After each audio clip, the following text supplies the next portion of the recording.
Hey guys, back at it again. So, I have nothing else to talk about other than my verse, of course.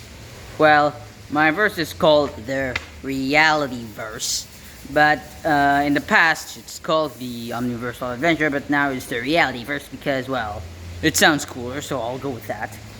So basically, reality verse is basically a verse about a lot of interdimensional deities who can destroy infinite omniverses and can destroy infinite narratives, and there are some gods that are beyond the concept of infinite narratives, and there are some gods that is basically infinitely above of any god that is beyond the concept of infinite and beyond infinite narratives.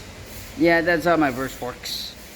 And the supreme being who created all, which is basically an eldritch entity, which I'm not gonna show.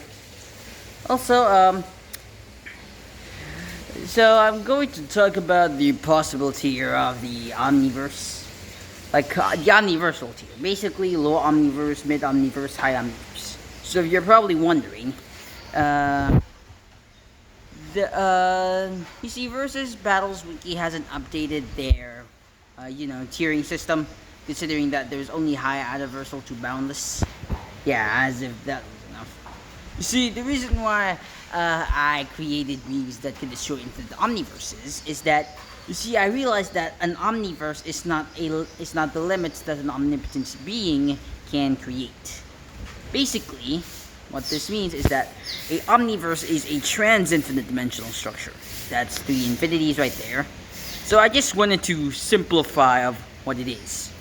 So you see, a hyperverse is an infinite dimensional structure, an outerverse is a infiniteplex dimensional structure, and a omniverse is a trans-infinite dimensional structure. You see, if any being that is limited to creating a trans-infinite dimensional structure, it's the same thing that a being is limited to creating a infinite dimensional structure. Yeah, that would still be limited. Like seriously, if you're only limited to creating one omniverse, that would mean that you still have a limit of sorts.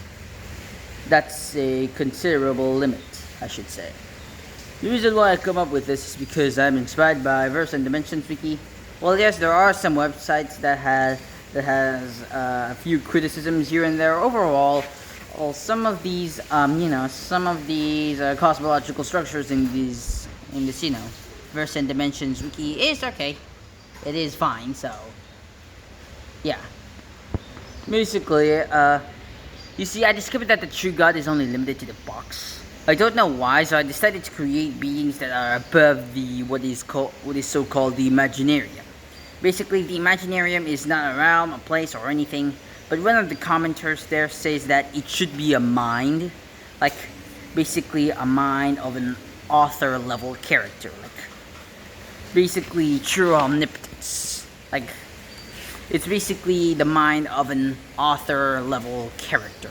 That's how it works. Very considerably, I guess. So when I saw the true God being limited to only being outside the box and at the realium and the imaginarium, and I was like, you know what, why don't I just create something that is author level? Or should I say, something that is above the imaginarium itself, and the imaginarium, since the imaginarium is a mind, according to this one commenter in this imaginarium website, then this would mean that it is a mind of an author level character. And also, the only thing that is confusing about infinite and beyond infinite narrative is whether or not that it is something inside a mind, inside a mind, inside a mind, inside a mind, inside a mind, or is it inside a paper, inside a paper, inside a paper, inside a paper, inside a paper. If you're confused, then take Azathoth for instance. Everything, all of creation itself basically exists within his head. Like, he's dreaming that creation existed, but in reality it's not.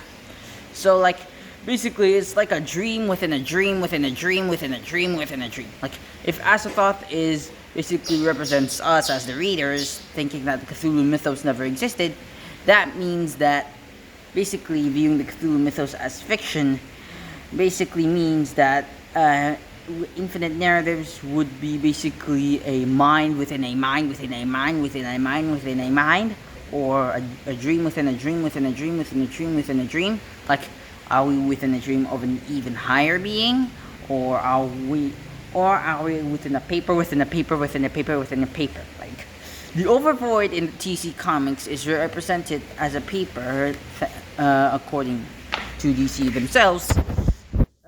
Retcon Corporation viewed the overvoid as a paper, an ordinary paper.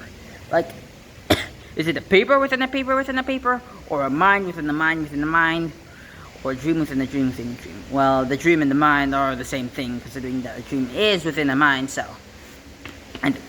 like, I'm kind of confused on which aspect of infinite narrative is this, or they basically represent different multiverses, like a megaverse, for instance. Like there are, since I created this realm called the boundless realm, which is a realm that is beyond the concept of infinite narratives.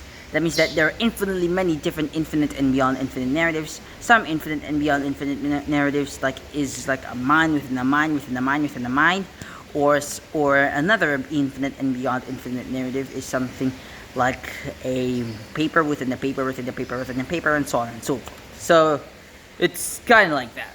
So anyways, that's what I'm going to talk about anyways. So anyways, make sure you guys leave a like, subscribe, and turn on those notifications, and peace out.